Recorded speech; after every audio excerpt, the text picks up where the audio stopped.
asitti 0 y is equal to 0 or 0 almost 0 output qabna.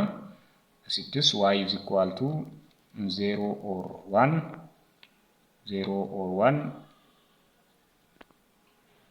1 qabna. As kanattis y is equal to 1 or 0 dha. Almost output keenya 1 ta'a. Asittis yeroo dhufnu 1 or 1 output keenya 1 ta'a jechuudha.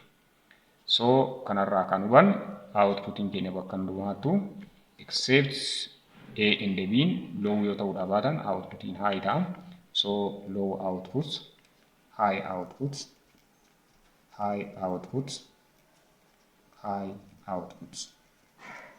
Kanaaf OR gate keessatti 0 1 1 1 immoo 0 1 1 1 1 or low high high high output qabna. Kana confirm gochuu barbaadna jechuudha.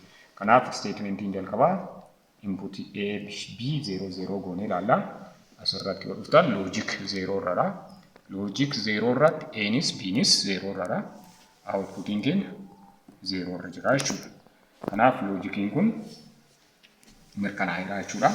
Logicii lammaffaa irratti N 0 dha, B garuu high dha. B 1 goona. Fakkeenyaaf switch A, switch B yoo ta'e kun switch A 0 irra, switch B high goona. Switch B high ta'e jechuun tokko isa jira jechuudha. Outputiin keenya high dha. Lightiin jira jechuudha. Step lammaffaa irratti N high dha, B low dha. Amma immoo maal goona jechuudha. Jara kan hundumaayyuu 0 0 tti deebisneetu A high goona, B low dha. Outputiin still we have outputs. Outputii qabna jechuudha. Dhumarratti stepii nu hafumaa inni SBs high high gochuudha. Lamaan isaanii high gaafa goonu jechuurratti outputii ni qabaanna. Outputii jechuudha. Loojikiin keenya confirmed ta'eera jechuudha.